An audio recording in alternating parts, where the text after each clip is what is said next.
Los musulmanes son ya el 25% de la población. En Francia casi alcanzan el 8%, mientras que en Alemania el 6%. Estas cifras han puesto a debate muchos temas, entre ellos el de la identidad europea, el de la idea de qué significa ser europeo. Entre estos debates también está el uso de prendas para cubrir el rostro o el cuerpo. 15 naciones europeas ya regulan el velo musulmán en Europa y Noruega evalúa hacer lo propio.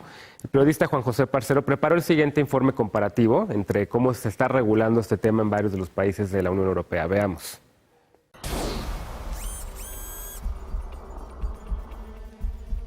Durante los últimos 15 años en Europa, 9 países han regulado el uso de dos tipos de velo que utilizan las mujeres musulmanas. El niqab, que cubre el cuerpo y cara excepto ojos, y la burka, que además cubre los ojos con una malla. Tras un polémico caso en Alemania sobre el uso del velo en escuelas, en 2003 la Corte Constitucional permitió que los estados regularan el uso de velos en los centros educativos. Desde entonces, la mitad de los gobiernos estatales de ese país prohíben a los profesores usarlo. En 2004 en Francia, que con 6 millones de musulmanes es el país con más practicantes del Islam en la Unión Europea, pasó una ley impidiendo el uso de símbolos religiosos en escuelas, desde el velo musulmán hasta la kipa judía y las cruces grandes cristianas. El Reino Unido es uno de los países que ha evitado regular estas prendas. Sin embargo, en 2007 se permitió a las escuelas establecer un código de vestimenta. En 2008, Dinamarca prohibió a los jueces utilizar cualquier símbolo religioso en la corte. En 2010, en España, 30 municipios de Cataluña, incluyendo la ciudad de Barcelona, prohibieron el niqab y la burka en ciertos lugares públicos. Sin embargo, la ley no se aplica en la mayoría de estas localidades y la Suprema Corte Española incluso revirtió la prohibición en la ciudad de Lérida. En 2011, Francia se convirtió en el primer país de la Unión en prohibir a nivel nacional el uso de velos en espacios públicos, exceptuando lugares de culto.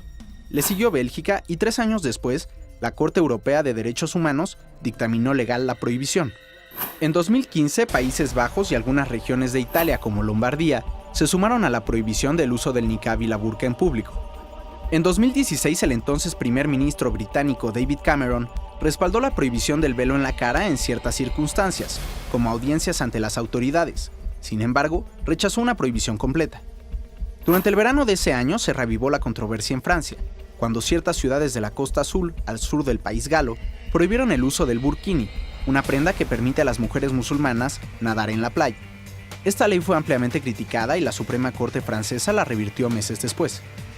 Y en diciembre, la canciller alemana Angela Merkel respaldó la prohibición del niqab y la burka en público, aunque aún no hay ley que regule esto.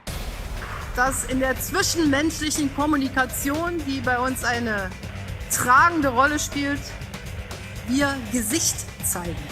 Und deshalb ist die Vollverschleierung bei uns nicht angebracht. Sie sollte verboten sein, wo immer das rechtlich möglich ist. Sie gehört nicht zu. En este año, Austria se sumó a las restricciones y la Corte Europea de Justicia determinó legal que el empleador prohíba al personal el uso de símbolos religiosos visibles. Algunos vecinos de la Unión también regulan el uso de estas prendas, como Suiza, Rusia y Turquía.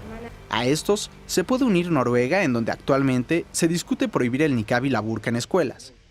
Quienes defienden la libertad de usar el velo explican que se debe respetar la libertad de culto. Por otro lado, quienes favorecen la regulación argumentan que el velo representa la opresión a la mujer y amenaza la secularidad. Los partidos políticos de extrema derecha han apoyado con fuerza esta causa, incluso afirmando que el velo representa una oportunidad para realizar un ataque terrorista. Sin embargo, la gran mayoría de las musulmanas en Europa no utiliza los velos completos, y casi todos los atentados yihadistas recientes han sido perpetrados por hombres. Juan José Parcero, Noticieros Televisa. Un tema del que se va a seguir hablando durante los próximos años en Europa, conforme vaya aumentando la población musulmana en ese continente, en el viejo continente.